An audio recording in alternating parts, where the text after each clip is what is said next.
Yeah, so I'm trying to just do a video here. This is one of the reasons I'm not doing videos. The equipment that I have is not probably good enough to do the things that I want to do anymore. Probably if I had if I used my phone, I probably could get away with it because I think that has a really good camera, and I think all of the what do you want to call it? All like the connection stuff. I think it kind of handles it through that. I'm trying to do it through my PC, and my PC, well, it's funny. There are moments of brilliance. Actually, right now it's probably not going so bad. I think that's probably because I had the video playing over here too. So once I turn that off, let me see what we look like here. Maybe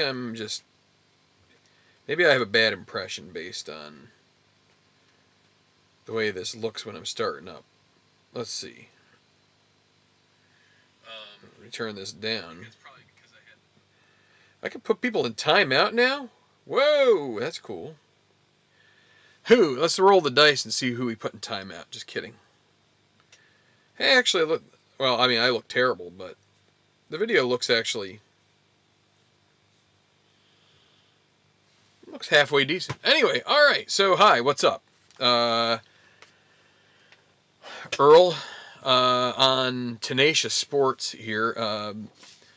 So I see we have Phil and Tsukuni. If that's a good pronunciation, that may be inadequate, but we're I'm there with you in spirit. Whatever the appropriate pronunciation. I think when I did the last video like 2 months ago, I think I went through this again, and now it's just like it's gone away because it's been 2 dang months. But anyway, all right. So why am I here? First off, if you haven't looked through the videos on this channel yet, then that's on you, I guess, but maybe it's also on me because I don't put out videos very often. And so you might look at my video list and say, well, the last one he put out was like 2 months ago, and then before that it was probably like 4 months before that, and it looks like it's a channel running on fumes. And I guess in some regards that could be the case because uh, you know what is the point of this room here and having a video representation of what's going on around here? Well, it's because I have a hobby, and the hobby involves, rolling these things that you'll find in casinos and on children's game tables and various other places called dice, and it's kind of a, it's kind of a goofy little hobby in terms of like, when you try to describe it to your significant other or to coworkers or to other family members, they kind of like smirk and like, what do you do with your time? But yeah, that's kind of what this channel's about. And for the last probably 6 months, the output of the channel has been diminished, but I would say the productivity as far as like what I've been doing is probably slightly below what I've done in the past, but not too much. And it's just, I've taken the time where I'm not making videos to sort of try and recharge the batteries when it comes to playing games and enjoying the games that I'm playing. And, there's, so for instance, I went to a meeting for one of my children uh, going into high school. And, one of the topics that came up was the anxiety that this child feels because, talking to people or public presentation. Well, the reason that there's anxiety in that is because it's stressful. And so this is also stressful, right? Like making a video for you is in some ways invigorating. In some ways, it's also stressful because, you know, I don't want to come out here and roll a game and do it crappy and do it half-assed and do it in a way that doesn't give entertainment. You know, like all these things you sort of pile up on top of all the other things, and it kind of ends up feeling like the weight of the world on you. I'm trying to sort of, and I mean, for someone who maybe new to this, maybe looking for tips, you know, I apologize. This is a little more like, you know, what's the term? Meta. Like I'm talking about myself more than about this hobby. But I think one facet of being someone who produces YouTube content is that you end up so focused on the YouTube content that you neglect to, you know, like most people on YouTube have a reason that they're doing YouTube. I mean, some people have just a channel where they just go on about daily topics, and that's fine. I don't do that. I mean, during the games that I play, I might go on about some daily topics, but not typically. But you know, like at what point, you know, so most people go into making a YouTube video and starting a channel because, oh well, this is my hobby and I have a lot of fun with this. And then you get to the point where you think to yourself, well, this is, you know, I've got to put out the next video, I got to put out the next thing, I got to have a new idea, I've got to have a new this, I have a new that, a new, you know, maybe that's going to get me this, maybe that's going to cause this to happen to my channel. And in all of that, it's easy to start finding that the things that brought you to even like the hobby that you have kind of like dwindled, right? And so, you know, I'm sitting here like whining about this. I think I've whined probably about this at some point or another too, you know, before, you know, like you have to make sure that you have the passion for what you're playing in order to sort of convey that on camera and to allow others to sort of buy into that. And whether it's passion, you know, and again, it's like passion. Is it, you know, is it authentic? Is it inauthentic? Is it derived? Is it trying to be too much like this person or that thing or whatever? You know, I don't know. I mean, everybody should have their own style, I guess. But like, to me, this is if I'm gonna put out a channel, this is sort of a responsibility. You know, like I have a responsibility to produce. You know, I want to produce content that makes sense, that isn't me. You know, I guess at times I've tried to like learn games and stuff, but that's not usually what I try to do here. You know, I am kind of like, there are a little, you know, obviously every time you play a game, there are certain strategy elements or choices that are made that, you know, they can affect the next decision, or they can, you know, plant in your mind and you say, okay, well, maybe the next time I go through a game and this situation happens, I really should try the other thing because this didn't work out so well. But then you try the other thing and then you realize, well, that didn't work out so well. So maybe then, you know, you have these like momentary, you know, you have percentages. Maybe both times you hit the wrong end of the percentage, right? So, or one, you know, one or the other, you know, maybe it's a 50%, right? And each time the rolls went against you, and then you're like, okay, what's the right play? Well, I don't know, maybe neither one's the right play. Maybe they're both equally valid, and, you know, whatever the situation was, somebody got hosed, right? So, in any regard, I guess what I'm saying is,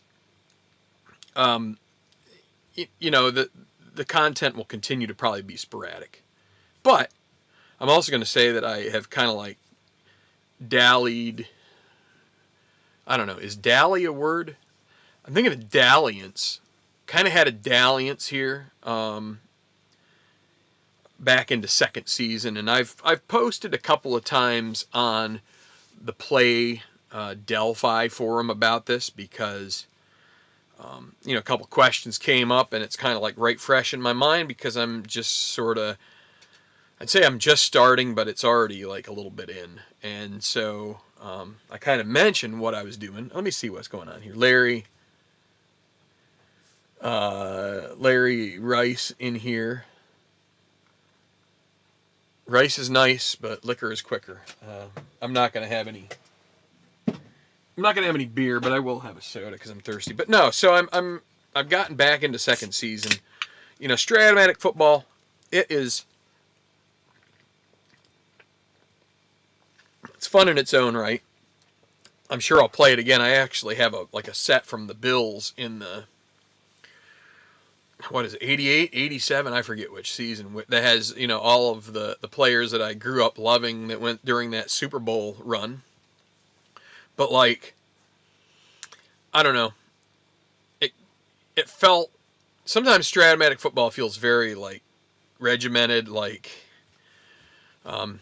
you know, you get the big gain roll and it's like it's the same roll every time, right? You know, it's like 27 yards plus 27 or whatever. It's like, oh, that's cool. Well, is there ever anything that's different than the plus 27 for a player that like just gets the lucky roll or whatever? It just seems very like momentary, and you know, so second season, one of the cool things about that is when you hit whether it's the go route, sort of the big play thing, you know, or some of the, you know, many of the results are, you know, the metric for the player plus a die roll. So it sort of like gives it a little more variability, I feel like, which is cool. It does take some time to play. But, so, yeah. Hey, Mike, what would I do differently in 2008? I don't know. Probably, I don't know. I don't know what I would do differently. But anyway, not to get derailed. So, what am I doing? I mean, I'll pull this thing up here. So I made sort of a little goofy map. So a year ago at the what do you call that? Well, it's coming up, the Black Friday sales at Play. You know, this is kind of what spurred me into it, because I bought it 10 months ago, and I'm sitting here like in early October, late September. I'm like, well, I kind of have the itch for second season, but what can I do with it? And I have a couple of other seasons. I'm like, well, I have this Football America thing, you know, and I've done a lot of the fictional golf stuff. I'm like, well, maybe I'll go and putz around with the Football America. And rather than use sort of the generic city names that that they use, like, you know, there's, I mean, Chicago, Detroit, San Antonio, San Diego, New England, New York. I mean, kind of like they're part of them are sort of stock common city names, and then the other ones are sort of like, you know, up for your interpretation. Golden Bay, I don't know what that is. That could be anywhere from like San Francisco to just, I mean, it's probably San Francisco, right? But it's supposed to sound like Green Bay or Tampa Bay, I guess, or something like that. Well, anyway, I was like, you know what, that doesn't really interest me. You know, I could probably, you know, I could probably play through that, but why don't I try something a little different? So I took a bunch of cities that are kind of like, well, cities, towns, boroughs, whatever you want to call them, in the areas where I spent the first 20 some odd years of my life, and with a little bit of expansion here and there, but pretty much. And so this is called the New York, Pennsylvania Football League. And what I kind of would like to think of it as is I recall back in the early days of the NFL where you had teams like the Pottsville Maroons and, you know, the Oorang, probably shouldn't say it, but Indians, you know, like you had these, not Not that I think anybody here is get super, rung up about that. But, just like you had all these cities, Canton, were they Bulldogs or no, that wasn't. Maybe that wasn't it. But you had a lot of these like small town teams where it was just kind of like starting out. And I was thinking to myself, well, what if we just did a league in a bunch of these small little cities and towns and boroughs that I kind of like grew up around? I didn't want to go too absurd. And like the town that I grew up in, which had like 200 people. But these are towns that are, and honestly, these are also towns that I think if a person were to watch a game that I did with second season, where it was two of these towns, especially sort of the southern tier of New York or the Allegheny Plateau, Pennsylvania, you might find some interest there. They're cool little places that most of the industry is kind of like petered out of, but there's still some, and I try to make some of the team names indicative of that. There's Highlight Heyday, and okay, Golden Bay was San Jose to you. Yeah, I mean it makes more. I think Green Bay when I think of that team because like that's what football has like the Bay teams, but I guess Golden Bay is anywhere probably in that region in California that probably San Francisco, San Jose, Alameda, whatever you want to call it. Excuse me.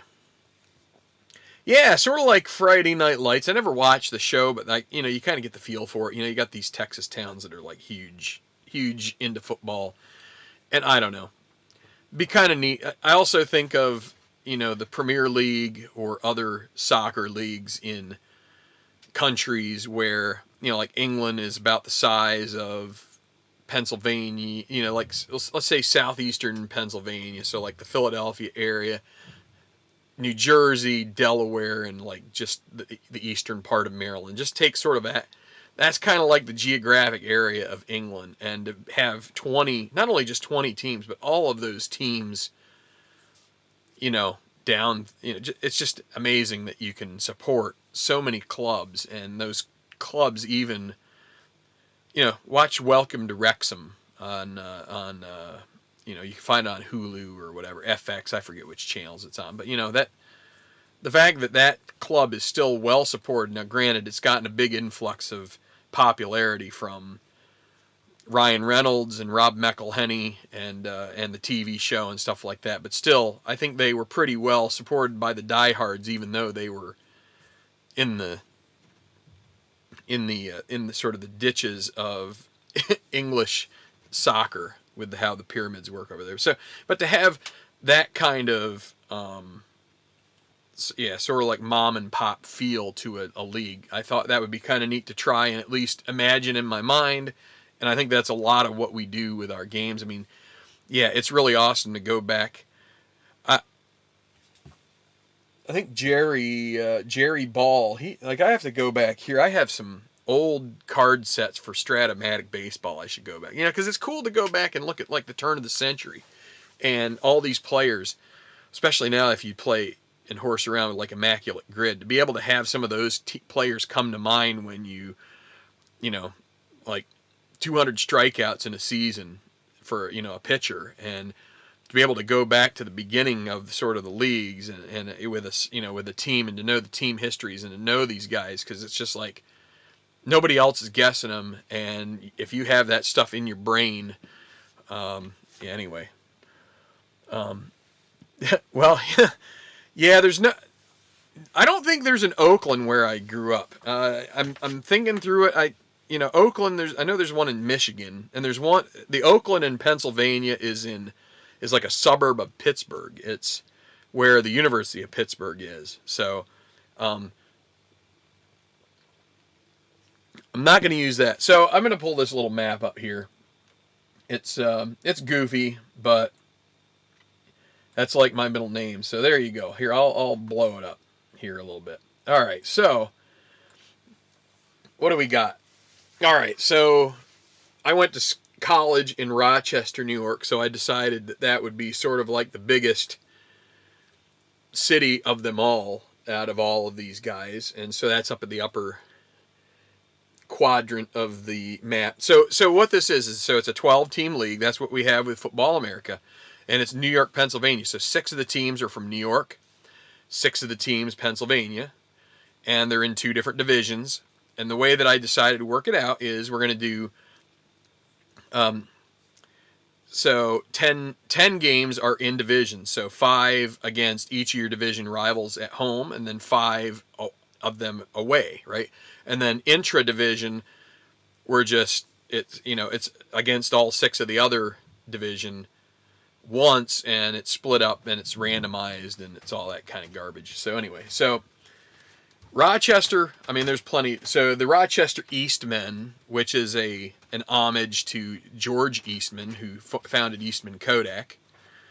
So that's that one. Ithaca Lakers, because I figure, we got the Finger Lakes there. So Ithaca, not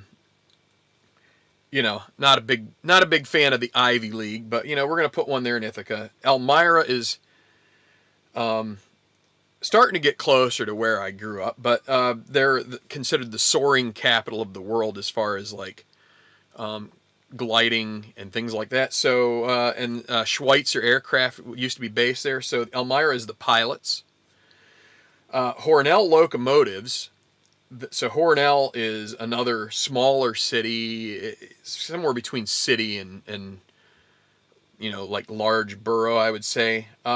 They're the Locomotives, and the reason that we're calling them that is because so Alstom is a city, or is a company that has one of their production facilities there, and the current Acela trains that run on the Northeast Corridor are mostly made in Hornell. So, and they do have, I believe they have a high-speed test track near there somewhere. So I should go there sometime and check it out. And I even have, maybe I should twist this a little more so at least I'm in there. No, anyway. I do have a relative that works at Alstom, so at least I have some ties there. I guess maybe one. Man, I can see all the little zits that I have on my face too. I don't know. I have problems with rosacea, so it's just, that's the way it is. All right, so Rochester, Ithaca, Elmira, Hornell. Okay, the Wellsville Drillers. So Wellsville was the town that I was born in. From Pennsylvania, but that was where my mom went to the doctor, and that was where I was born. So in Wellsville, there used to be an oil company, and there were oil companies all through sort of like that area, the sort of the upper highlands of the Allegheny. So the Wellsville Drillers for the idea of drilling oil. Now, Olean is the farthest west team in the New York division, or the Empire division is what I'm calling it. And I couldn't really think of much for Olean. There is St. Bonaventure University, so I could do something like the Cardinals, I guess, or could pick anything like that. But I'm going with the Owls. It's sort of alliterative, so whatever. I mean, could have done the Oppenheimers. I don't know. I don't think Oppenheimer has any reason to be in your Olean. All right, so then let's go to the Keystone Division. We'll start in the southernmost team, St. Mary's, which is a town. It's actually called a city if you were to drive into it, and it's funny because you drive into where it has signs that say the city, and it's like trees, and it's like, forest. There's really nothing around. It's kind of like one of the more interesting cities I've ever seen. But anyway, it does have a decent size. I mean, it feels a lot more like a borough. But anyway, Straw Brewing, which is one of the older brewers, I believe, in the country, they are based in St. Mary's, so we're calling them the Brewers. North of that, is Bradford, and one of the so I believe the corporate headquarters for Zippo lighters is in Bradford, and it's kind of weird because you watch some of the Bills like hype videos, Buffalo Bills. One of their sponsors is Zippo because they're based near there in Bradford. Bradford also has a University of Pittsburgh sub campus there, or satellite campus. So they're the Flames because Zippo lighters produce flames. So Countersport, we're going with the Tanners because a lot of the cities and small towns back at the turn of the centuries. I mean, if you've ever heard of, is it Natty Bumppo and James Fenimore Cooper, the leather stocking series, leather tanning was like a great industrial sort of boon for the area. There were a lot of tanning companies where they took the bark from trees and did sort of natural tanning, and it's all been replaced by chemical tanning in basically third world markets. But Countersport did have one of the tanning, and actually one of the things, I didn't work in Countersport, but I did work for a leather tannery for a period of time in my college years during the summers, and my dad was a foreman at that tannery in another town close by. So anyway, tanning is kind of close to my heart. I thought I was going to be like a leather chemist when I got out of college, having that experience, but like I said, the industry was kind of like petering out, and now I'm not sure how many vegetable tanning firms there are in America, but almost all of it is done overseas now or in Mexico. But anyway, the Countersport Tanners. Also, Countersport was the home, well, it still is the home of the Regas family, which owned Adelphia Communications, which had one of those pretty bad like sort of embezzlement scandals in the early 2000s. They owned the Buffalo Sabres for a period of time until the regulatory people came crashing down upon them. The other thing about the Regas family that's cool is that in Wellsville, they started a restaurant which is still there today called the Texas Hot. It's a Greek family, and so it's kind of a diner. Their specialty is the Texas Hot, which is a hot dog with chili and other accoutrements on top of those. So, but they also have other, mostly diner food. I think they have a couple of Greek specialties as well there. But anyway, so the Regas family was responsible for that too, and sort of like just coming out of the Second World War, I believe. So anyway, a little bit of history of Countersport. So due east from there is the Wellsboro Lumbermen. Lumber was a very large industry, again, back around the turn of the 19th to the 20th century. Between Countersport and Wellsboro, there is a museum called the Lumbermen's Museum, which talks a lot about the Civilian Conservation Corps, Corps, and that was under FDR back during the Great Depression, and a lot of that money that was to try and stimulate the economy and to give people jobs was centered around forestry and deforesting, I guess is what you would say, but some of the rivers around there, and the railroad business was also big back at that time. They would use the rivers to send the logs down south, whatnot. So anyway, and maybe I'm not getting all my history spot on, but it's pretty close. So a lot of logging went on, probably even still to this day to an extent. But the Wellsboro Lumbermen, Wellsboro, it's actually I thought about having reference to the Grand Canyon of Pennsylvania, which isn't nearly as stark as the Grand Canyon in Arizona, but it is close to Wellsboro, and if you could actually you could canoe or kayak down through the canyon. There's also, it's another thing that would have been interesting to put for Wellsboro would be that there is a pretty decent amount of like rattlesnake population. There's a lot of rattle hunts and things like that in the area, so we could have gone with that too. But anyway, so we're getting towards the end of the list. Mansfield, again, mining. It's also alliterative, so the Mansfield Miners and Towanda. I don't know, tempests. It's not like there's windstorms near Towanda or anything, but there is a DuPont plant there, and I always had wondered if one day I would. I worked for DuPont for many years until it kind of got decimated by the merger with the Dow Corporation. My division got spun off, but I always thought to myself, well, maybe I could move back to Towanda, and that would at least be closer to my family.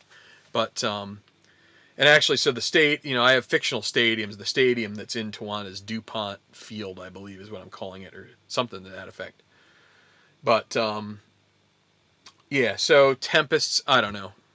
Could have been termites, could have been, titmice, I don't know. Could have been a lot of things that had T. So that's this league. And I'm finishing up the second week, and I was like, do I want to play a game right now, or do I want to just talk about it, and then we'll figure out the game. So let me see. The Mansfield Miners. Hotel Towanda.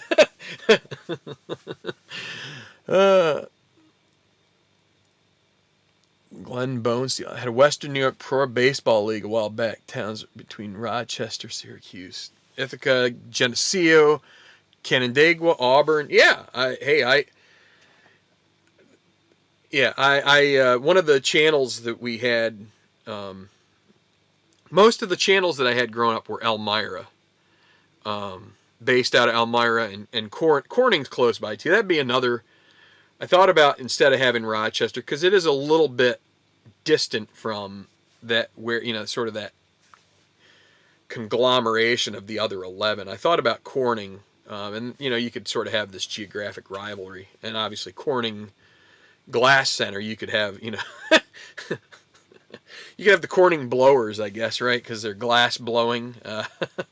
But yeah, so but yeah, I went through a lot of thoughts between like Syracuse, Buffalo obviously is somewhere in there, but I don't know. I mean, well, the other thing is, so I believe there's still a league to this day that is one of these high school, or no, not high school. It's a college. What do you want to call it? So it's like a summer league, a short season league. Elmira has a team, the Pioneers, but it's like college players go, and it's sort of like an introduction to minor league baseball, except they're still in college, so they basically have to like room up with families in the area. So, but some of these cities like Olean and Wellsville and Hornell have teams in that league, and there are more that are out towards like Albany and Utica, and but I don't know. There aren't as many in Pennsylvania. I think Mansfield might have one, or at least they did. The trouble with those leagues is that they're very, they always seem very like, three of the teams might, crap the bed in the off season, and then you're looking for three more cities, and so then you've got one in like Geneva and another in Skaneateles and stuff like that. Yeah, so wooden bat. Yeah, right. Yep. So so that's what I've been doing, and like I said, the next game on the table is Wellsville and St. Mary's. And so, like I said, it's sort of mostly intra-division, but there is some interdivision. But yeah, that's kind of where it stands. That's what I've been horsing around with most, and I've got I've been putting together Excel spreadsheets to come up with statistical mumbo jumbo that I love, and I don't know, it kind of like gets lost, especially when you start talking about fictional players. I mean, you wouldn't know, Joe Maddox from Jeff Russell from, you'd probably know him from Tom Brady, but like these players, they're starting to mean something to me, but to someone on a channel, it probably is a little tougher sell. But I mean, we were able to make it work with golf, and I still need to get back to doing that. Yeah, so yeah, Glenn, I'll tell you, back in the day, you gave me a bunch of you gave me a spreadsheet that had like all the links for the game books from a certain year. I think it was 2017 NFL, and that was pretty helpful. I didn't have to like dig into that NFL website to try and find them. But yeah, so what I'm using for this at this point is I don't know. I don't know how many of you play second season. Baseball demos, I'm pretty sure that you don't. Larry, I think Larry has a project from what I recall that he is maybe close to being on his horizon. I know that some people play Cold Snap, some people play, Strat or whatever. But like, so second season, there's this ongoing debate about whether you use, the base play calling chart, which is somewhat simplistic, but simplistic isn't a bad thing, right? I mean, and I went with that for a little while, but I did decide to go back to this Chris Howell chart because some of the discussion was about if you mix the Howell offensive charts. What I like about the Howell offensive charts is that it really allows you to sort of dial in. So for real teams, they actually give ratings as far as like offense or passing to running ratios, right? So you could dial in the right mixture of pass to run and stuff like that for each team. So the Football America doesn't have that. So it's really kind of neat for this because I can sit here and look at like St. Mary's and see, okay, they do have one guy who in the defensive backfield who's a 2-pass guy. Well, they actually have a decent amount of 2-pass guys. They don't have as many 2-run players. Actually, they do have. So I mean, they're actually a pretty stout defense from what I can tell. So I mean, you could sit here and say, okay, well, they have Wellsville has like a running back who doesn't have a really great rating. He has a B rating, but he is rated for 20. So I probably should try and side a little bit to the run with that team and not get so pass happy, especially since their quarterback is an A completion guy, and he also runs very well on the sweeps. So, and then the other way around, I mean, again, St. Mary's is kind of in a similar situation. They have a quarterback not that hot. They don't get a lot of receptions, and they do have a running back who actually, so the one for Wellsville, I messed up. He's actually good up to 40 carries. And again, if I'm using finders, I don't really have to worry about their usage limits, but it just lets you really tailor it and do some analysis. Say, well, you know what, this team I'm going to use sort of a -2 philosophy, which is, moderately heavy pass. And let's say the other team I'm going to go like with a +1, which is just slightly run based and really try and keep it on the ground. And what a lot of the discussion has been, if you mix that with the base defensive coordinator, then you're at least sticking with what they feel is necessary to generate good game results, which is you need to sort of stay into a 50% safe call on the defense in order to make sure you're not too strongly calling,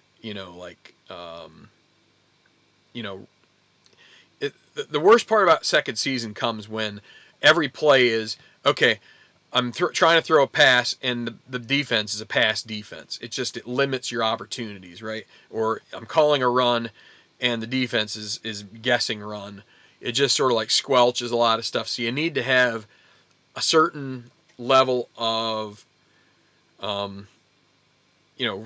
running against a pass defense, passing against a run defense, and then the blitz is kind of like a weird thing because it's sort of, it's risk reward. You could get some, the sacks are available, the interceptions are available, but you could also get some big gains with that. So,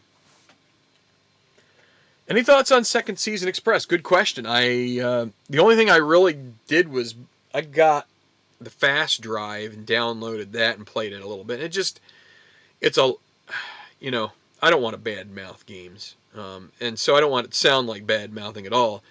Just for my taste, it's just a little bit, I want to feel like I'm generating the results, right? Like I want there to be, granted, if on one play you're checking the tackle, the left tackle, and then on the next play you're checking the tight end, sometimes it feels like that's luck of the draw, but that's okay too, right? I mean, you have to think about it. Some plays you're running off left tackle, and if that guy is a piece of garbage out there, and the right end manhandles him, goes and drops the guy for a 2-yard loss, well, that's tough. And then if the tight end is good, you're throwing it to him, and he makes a sort of a fingertip catch that the guy who's rated 0 wouldn't. And so I don't know. It's pretty natural, I think. But I've really not been into an Express game yet. But then again, I haven't bought any of the Express games. I probably should invest in one just to make sure. Just to. And I don't know, we've got Black Friday sales coming up here, so maybe that would be the time to say, it'd be worth checking it out. And I know that they've pitched, the various channels about how you could, like Play or Al Wilson or Steve Tower, or I'm trying to think if there's others, but you could kind of like marry the two games, right? If you wanted a quick play, but you didn't want to really just do sort of the quick play chart, which is very much, a roll and you're done. That gives you a little more depth, but not so much depth that you're sitting there for 3 hours, which, I mean, Second Season is at least a 3-hour game. It depends on how detailed you want to be with your stat keeping and all that stuff. If you want to keep, diligent stats, compile those stats and all that, then it does take longer. But if you're the type that wants to play with a game mat and a little football icon that you move around, and the sticks that you move around, and all that stuff, you're pretty much only trying to get the game results. And I'm going to stand up for a bit. My arse is getting to be a farce.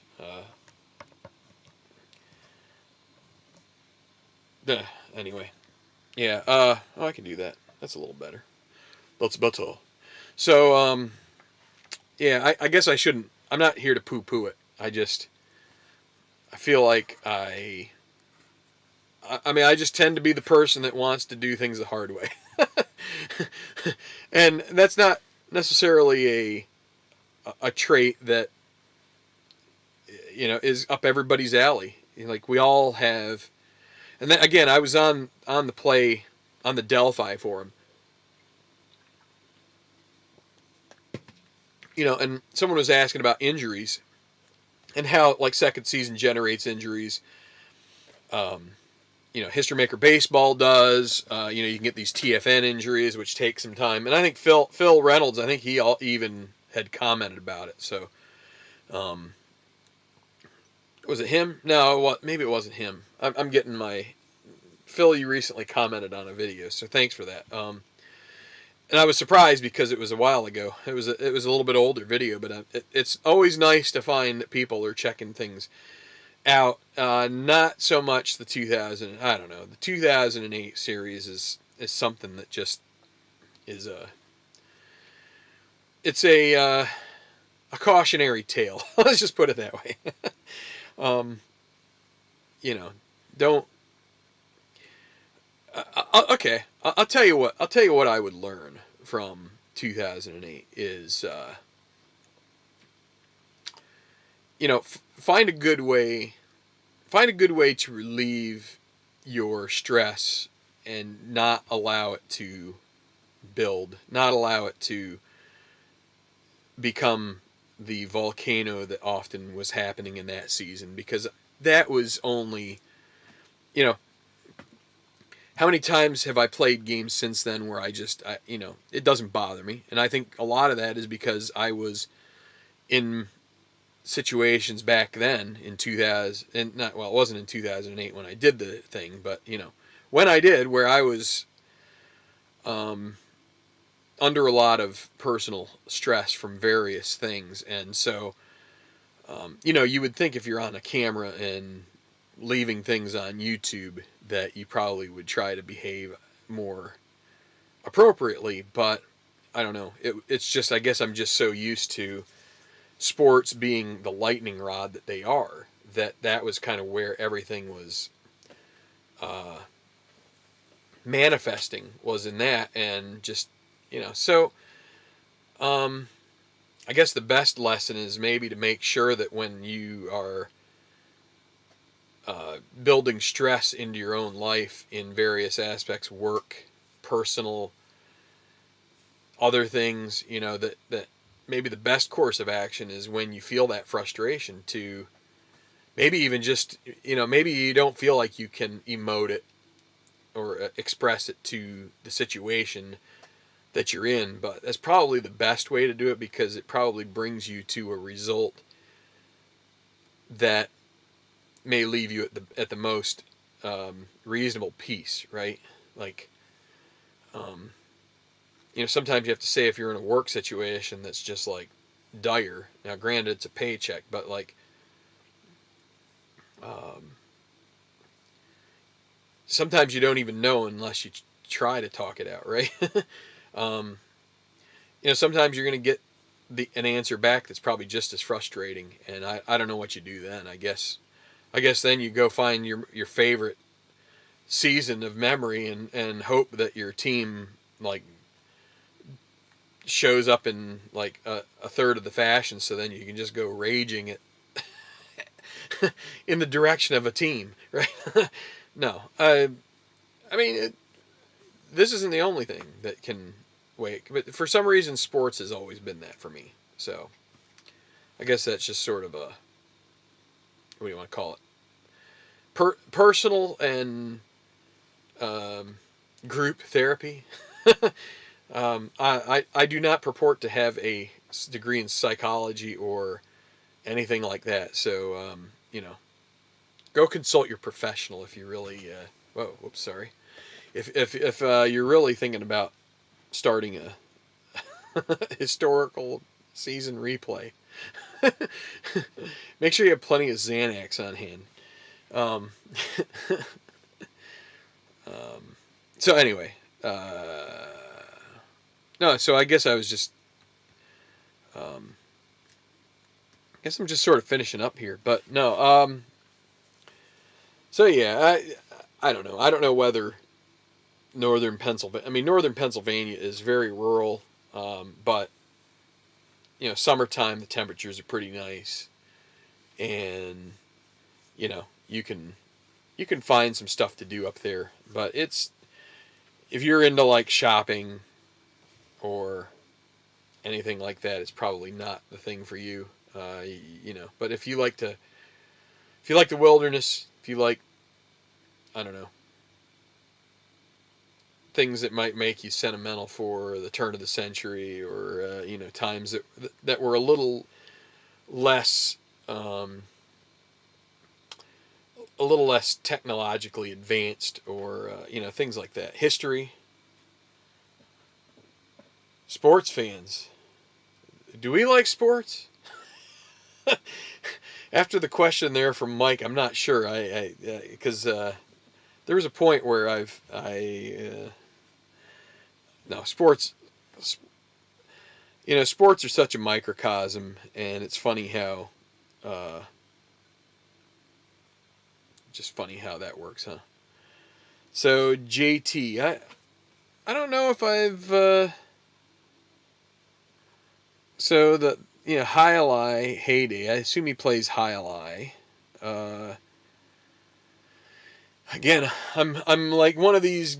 I'm one of these people that makes videos. Yeah, sure thing, Larry. I make videos so sparsely that uh, I forget who's been on my channel. I also see names in other. Yeah, yeah. It does depend on your teams, doesn't it? It's one of the. Uh, yeah, but I mean, there's something with sports about. I think the best part of sports, and that's one of the things that I could I could not to rip on. This is not to rip on the Yankees, right? But I will say this: even this season, even this season, like they aren't bottoming out. They're still better than a lot of teams, and so I think I think sports gets to be its most fulfilling when you've stuck with a team through the worst of it, through the utter horror of having a first pick in the draft or three. I mean, I've got a team, the Buffalo Sabres, that are still trying to emerge from that after like 15 years of this getting there. Or not 15, but 10. You know, they had an aborted rebuild, probably two aborted rebuilds, and they're finally starting, and this one might abort too. It's like that gets to be very frustrating, but then when the payoff happens, it's that much more fulfilling. So, like Houston Astros, obviously the cheating stuff, right? But they went through some dark times. The Chicago Cubs, dark times. They came through, won a World Series, and now they kind of like went through the same thing again, sorta, but not quite as much. Like Seattle Mariners when they finally win one. I mean, it's for the base fans of that team. It'll be awesome. The Buffalo Bills. Um, until we win one, we're choke artists, blah blah blah. Well, that's fine. I mean, we've gotten to the penultimate step, and it's tough to be choke artists and go to the Super Bowl 4 times in a row. Yeah, you did choke, but choke artists are usually like the ones who peter out in the wild card round, right? I mean, when the pressure's finally on. Oh, oh, well, anyway. So that's where I think sports become. And again, I look at that 2008 Phillies team, and that's part of it is, you know, I started following them when they were pretty dang awful. They were still playing in Veterans Stadium. They had guys like Rico Brogna and Bobby Abreu. And, I mean, Schilling was pitching for him, but he was pretty much ready to get the heck out. Went through the likes of Omar Dahl and Bruce Chen. um, you know, a lot of poor baseball, and when you finally realize that your team has a chance, not only has a chance every night, but then you start expecting that they're going to win most nights. Um, that's a great feeling. And when you get to the playoffs and you think to yourself, well, heck, we have a chance. And I mean, the Phillies got to the World Series last year, and didn't have it against the Astros, and then they found a way to blow it this season. When I think if they make it past Arizona, they very well could have done it to Texas, but it's just I think that was a mental issue, not necessarily related to choking. Although I think eventually it probably got to the point where they lopped so much pressure on themselves that they couldn't perform. But I also think there's an aspect to the Phillies 2023 team that they were never they were never punished is a tough word, but they were never corrected in the way they needed to be when they allowed bad habits to creep into their game. Um, I think Trey Turner. It took the fans getting behind him to get through that in the end of July. It took him 3 months to figure it out, and then he kind of like forgot it as soon as the pressure got lumped on. Kyle Schwarber never really got out. His whole philosophy is, I'm going to bash 50 homers, and I don't care. Uh-oh. Yeah, Travis Lee, midlife crisis, yeah. Um, Hopefully I'm still coming through here. It's acting like my data is, let's see. I don't know. It looks like it's still going. You know, that it, Rob Thompson, he for most of the season got them to play well above their heads, I think, in terms of their stats as a team, especially from the plate, were not what I think you would expect from a true contender. You look at the Braves; they're a true contender. I mean, they're just most of the season they were hitting out, lights out. And again, they ran up against good pitching, but like the Phillies, you shouldn't be leading off a guy who can't hit 200, right?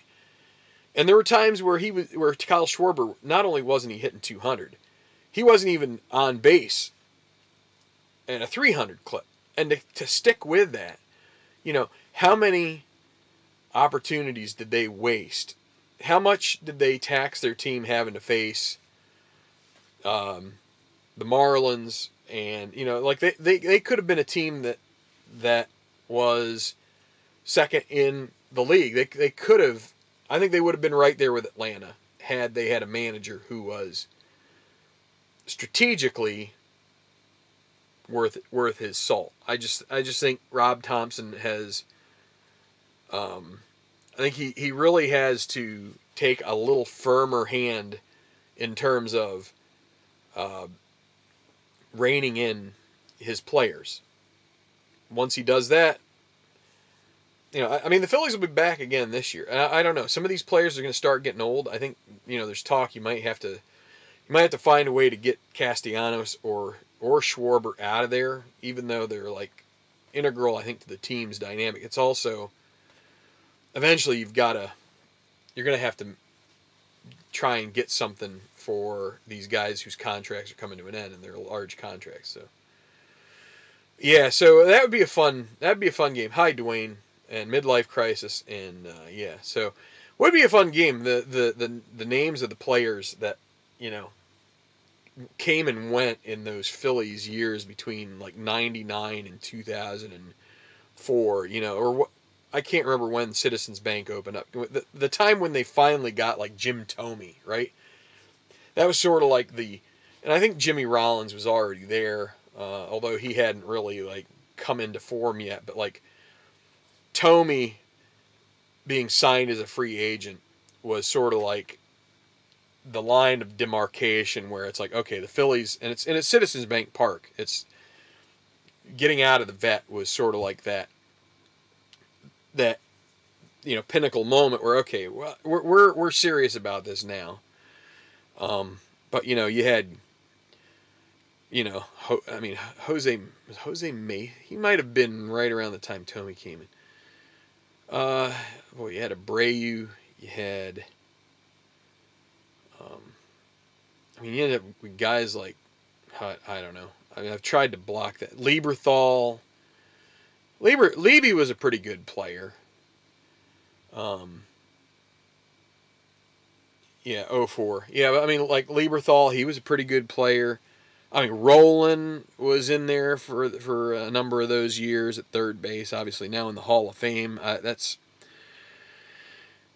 I mean, what? It's kind of a travesty that he's in there, and there are a lot of other guys that aren't. But I guess that's the way it goes. You play for the Cardinals, and you get some support. And he was, I mean, he was a good player, good defensive player, and had some offense, but and won a championship. So I guess I can't fault him too much. But yeah, trying to think back to those teams. You had like Desi Relaford and Marlon Anderson.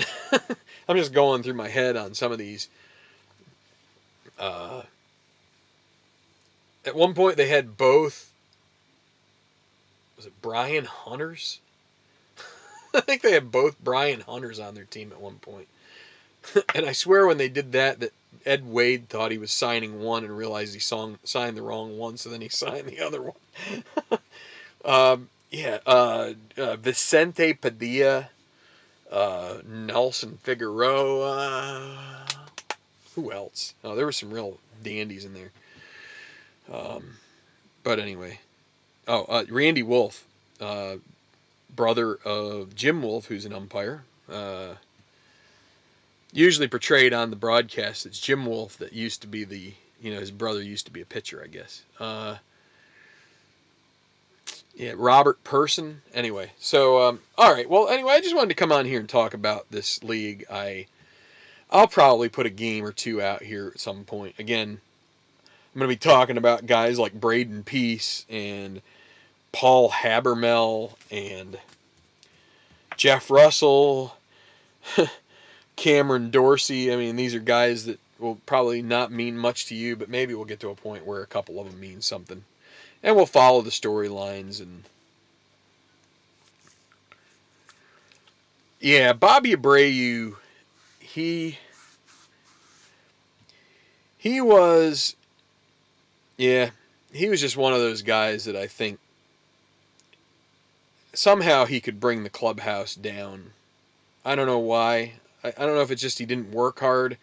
I know he was the type of guy that once he was near the end of the season and he got into like game 162 and he got his average right to 300, he's like, I'm shutting her down. I'm taking myself out of the game because I gotta, run. I don't know if it was 100 RBIs, but like he was the type of guy that as long as he got his, that was all that mattered to him. He didn't really care about whether or not he was anywhere near the playoffs or helping the team win.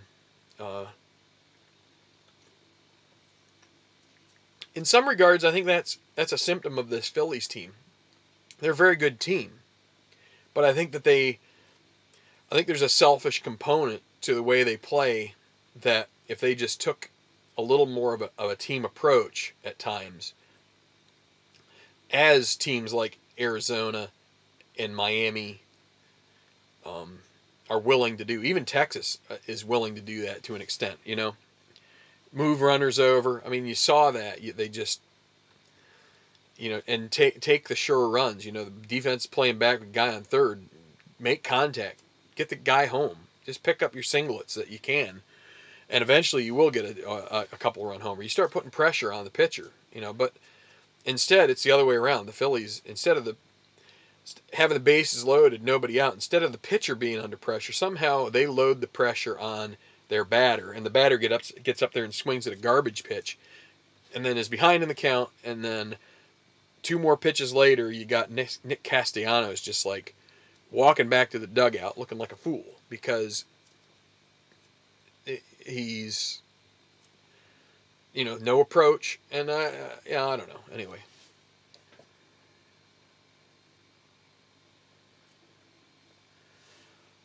Yeah. Yeah, Abreu. Yeah, yeah. There's times where that's the thing with Bryce Harper right now is he most of the time he had a couple of games.